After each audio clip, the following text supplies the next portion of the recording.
Video பார்க்குற எல்லாருக்கும் வணக்கம். இன்னைக்கு நம்ம எதை பத்தி பார்க்க போறோம்னா, நியூ இயர் யாரெல்லாம் கொண்டாடணும், அப்படி கொண்டாடுறதுனால என்ன யூஸ், இல்ல இந்த நியூ இயருக்கு அடுத்து என்ன பண்ண போறோம் அப்படிங்கறத பத்தி இன்னைக்கு நம்ம இந்த வீடியோல பார்க்க போறோம்.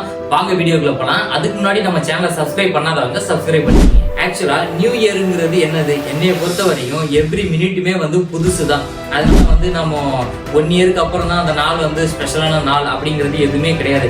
இது எல்லாமே மனிதர்களால் உருவாக்கப்பட்ட ஒரு கால அட்டவணையில ஃபாலோ ஆகிட்டு இருக்க விஷயங்கள் தவிர மற்றபடி வேற எந்த ஒரு அந்த நாள் ஸ்பெஷலு இந்த நாள் ஸ்பெஷலு அப்படிங்கிற எந்த ஒரு கான்செப்டுமே கிடையாது. இந்த நியூ இயருங்கிறது வெவ்வேறு நாடுகளையும் சரி இல்ல வேற வேற மாநிலங்களும் சரி பல டேட்ல கொண்டாடுறாங்க. அதாவது வேற வேற கால அட்டவணைகளை வச்சு அதுக்கேற்ற மாதிரி கொண்டாடுறாங்க. எடுத்துக்காட்டு தமிழ்நாடா இருக்கட்டும், கர்நாடகா இருக்கட்டும், தெலுங்கானா இருக்கட்டும், இது மாதிரி ஏகப்பட்ட மாநிலங்கள்ல வேற வேற டேட்ல வச்சு கொண்டாடுறாங்க. இதுல இருந்தே தெரியுது இந்த மனிதனால் ஏற்படுத்தப்பட்ட ஒரு நாள் தான் தவிர இது அன்னைக்கு தான் ஸ்பெஷல் அப்படிங்கிற எந்த ஒரு கான்செப்டுமே கிடையாது. ஃபர்ஸ்ட் ஆஃப் ஆல் நியூ இயரை ஏன் செலிப்ரேட் பண்ணணும், நான் பண்ண வேணாம்னு சொல்லல, பட் பண்றதுனால என்ன யூஸ், என்னைய பொறுத்த வரையும் நீங்க எவ்ரி செகண்டேமே செலிப்ரேஷன் பண்ணலாம். ஏன்னா ஒண்ணுல இருந்து அடுத்த செகண்டுக்கு போகுதுன்னா அதுவே மிகப்பெரிய சக்சஸ் தான். எடுத்துக்காட்டு காலைல நீங்க எந்திரிக்கிறதுல இருந்து, ஷர்ட் மாட்டுறதுல இருந்து, சாப்பிடுறதுல இருந்து, ஸ்கூலு காலேஜ் வேலைக்கு இது மாதிரி போயிட்டு ரிட்டர்ன் ஆகிட்டு நைட்டு தூங்கிட்டு மறுநாள் எந்திரிக்கிற வரையுமே எல்லாமே சக்சஸ் தான். அதனால அடுத்த நிமிஷம்ங்கிறது என்ன நடக்கும்னு தெரியாது. அதனால அடுத்த நிமிஷத்தை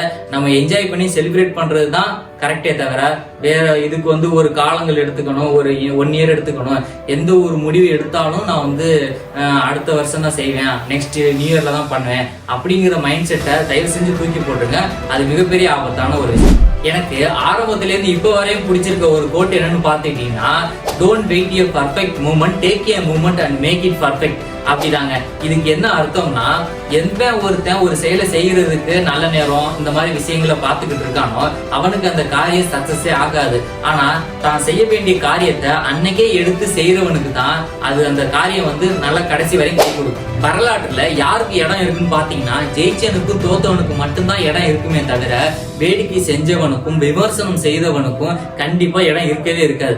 அதனால நீங்க வரலாற்றுல இடம் பிடிக்கணும்னா ஒண்ணு ஜெயிக்க போறீங்களா தோக்க போறீங்களா அப்படிங்கறத நீங்க தான் முடிவு பண்ணணும். சும்மா சாதாரண மனுஷன் மாதிரி நம்ம வேடிக்கை பார்த்துட்டு போயிடலாம், இல்ல விமர்சனம் செஞ்சுட்டு போயிடலாம் அப்படின்னு இருந்தீங்கன்னா உங்க லைஃப்ல கடைசி வரை நீங்க முன்னேறவே முடியும். டயத்தை எப்படியெல்லாம் வேஸ்ட் பண்ணக்கூடாது அப்படிங்கிறதுக்கு ஃபார் எக்ஸாம்பிளா ஒண்ணு சொல்றேன். உங்ககிட்ட ஒரு 100 ரூபாய் இருக்கு, அந்த 100 ரூபாயில இருந்து உங்கள்கிட்ட கேட்காம ஒருத்தவங்க ஒரு 10 ரூபாய் எடுத்துட்டாங்க.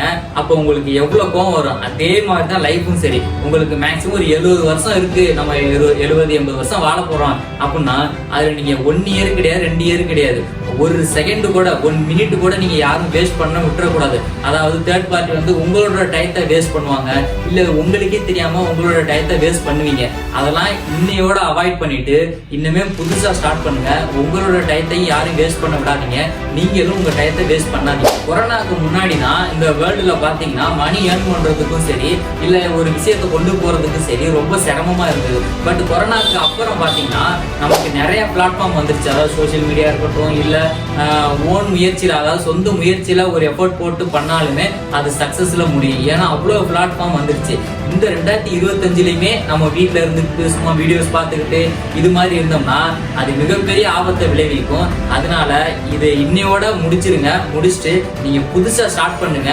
புதுசா ஸ்டார்ட் பண்ணாதான் தெரியும் நம்ம எந்த அளவுல இருப்போம், எவ்வளவு எஃபோர்ட் போடணும் அப்படிங்கிறது உங்களுக்கு நல்லாவே புரியும். முட்டாள்கள் தான் ப்ரீ பிளான் இருக்காது. அதாவது எங்கேயாவது ட்ரிப்பு போறது, இல்ல ஸ்கூல் போறது, காலேஜ் போறதுக்கு இந்த பஸ் இந்த டயத்துல பிடிக்கணும், இந்த ட்ரெயின் இந்த டயத்துல பிடிக்கணும் அப்படிங்கிற எந்த ஒரு ப்ரீ பிளானுமே இருக்காது. ஏனோதானும் போவாங்க, நிறைய மிஸ் பண்ணுவாங்க, மறதி அதிகமா இருக்கும். இது மாதிரி நம்ம கேர்லெஸ்ஸா இருக்க கூடாது. இது மாதிரி கேர்லெஸ்ஸா இருந்தா நீங்க ஃபேஸ் பண்ண வேண்டிய பிரச்சனைகள் ரொம்பவே அதிகமா இருக்கும். அதனால நம்ம அதிகமா யோசிக்காம, அந்த மாதிரி யோசிக்காம நம்ம ப்ரீ பிளான்டா இருக்கணும். நெக்ஸ்ட் இயர் என்ன பண்ண போறோம், நெக்ஸ்ட் மந்த் என்ன பண்ண போறோம் அப்படிங்கிற ப்ரீ பிளான் இருந்தாதான் உங்களோட டயத்தை நீங்க வேஸ்ட் பண்ண மாட்டீங்க. இப்படி நாம தள்ளி தள்ளி போட்டு இன்னைக்கு பாத்தீங்கன்னா 2025 வரப்போகுது. அதனால இதுக்கு மேலேயும் நீங்க டயத்தை வேஸ்ட் பண்ண வேணாம். என்ன நினைச்சீங்களோ அதை இன்னையில இருந்தே ஸ்டார்ட் பண்ணுங்க. அதுதான் ஒரு கரெக்டான வழியா இருக்கும். அதாவது ஜிம்முக்கு போறது, இல்ல நான் கோர்ஸ் படிக்கிறது, இல்ல ஸ்கூலு காலேஜ் வேலையில சேரணும், இல்ல நெக்ஸ்ட் இன்டர்வியூ அட்டன் பண்ணணும், இல்ல நல்லா கம்யூனிகேஷன் ஸ்கில்ல வளர்த்துக்கணும், இப்படி எது நினைச்சாலும் அதை இன்னையிலேருந்து ஸ்டார்ட் பண்ணுங்க. ஏன்னா ஆல்ரெடி நம்ம ரொம்ப டிலே பண்ணிட்டோம். அதனால அதோட சீரியஸ்னஸ் புரிஞ்சுக்கிட்டு நீங்க ஸ்டார்ட் பண்ணாதான் உங்களோட லைஃபும் சரி நல்லா ஸ்மூத்தா போறதுக்கு ஒரு நல்ல பெஸ்ட் ஆப்ஷனா இருக்கும். நீங்க ஒரு நாளைக்கு 24 ஹவர்ஸை எப்படி செலவு பண்றீங்க அப்படிங்கிறத ஒரு நாளைக்கு கால்குலேட் பண்ணி பண்ணி பாருங்க. அதுல மோஸ்ட் ஆஃப் த டைம் நீங்க வந்து வேஸ்ட் தான் பண்ணிருப்பீங்க. இது இந்த செகண்டோட முடிஞ்சு போட்டு இன்னுமே பாத்தீங்கன்னா நீங்க வரப்போற 24 ஹவர்ஸ என்ன பண்ணணும், இல்ல இதுக்கடுத்து என்ன பண்ணணுங்கிறத ஒரு ஷெட்யூல் போட்டு பாருங்க.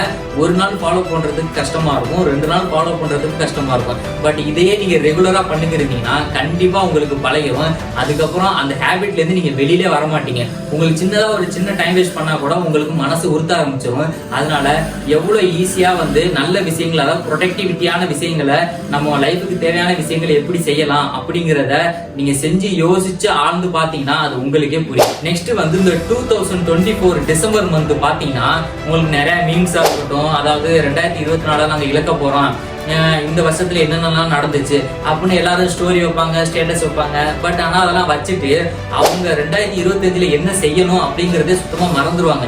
அன்னைக்கு அந்த ஸ்டேட்டஸை வச்சுட்டு இல்ல நியூ இயர் அன்னைக்கு செலிப்ரேட் பண்ணிட்டு கேக் வெட்டிட்டு ஃப்ரெண்ட்ஸ் கூட ஜாலியா இருந்துட்டு மறுநாள் பாத்தீங்கன்னா அவங்க கேஷுவலா 2024 என்ன இருந்தாங்களோ அதை கண்டினியூ தான் பண்ணுவாங்களே தவிர அவங்களுக்குள்ள ஒரு மோட்டிவேஷன், ஒரு டிசிப்ளின், நம்ம எடுத்து வச்சிருக்க ஒரு முடிவு எதையுமே ஃபாலோ பண்ண மாட்டாங்க.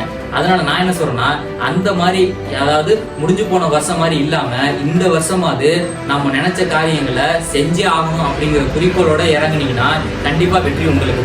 அதனால நான் என்ன சொல்றேன்னா, இந்த முட்டாள்கள் மாதிரி நம்ம இந்த வழக்கம் போல எல்லா நியூ இயரையும் கொண்டாடுற மாதிரி இந்த நியூ இயரையும் கொண்டாடிட்டு போவேணாம். நம்ம உண்மையாலுமே இந்த நியூ இயர்ல வந்து ஒரு நல்ல முடிவுகளை எடுத்து நம்மளோட கெரியர்ல மிகப்பெரிய ஆளா வர்றதுக்கு உண்மையாலுமே நம்ம போக்கஸ் பண்ணா கண்டிப்பா நம்ம சக்சஸ் ஆகும். அதனால நான் என்ன சொல்றேன்னா, நேரத்தை செலவு பண்ணாதீங்க.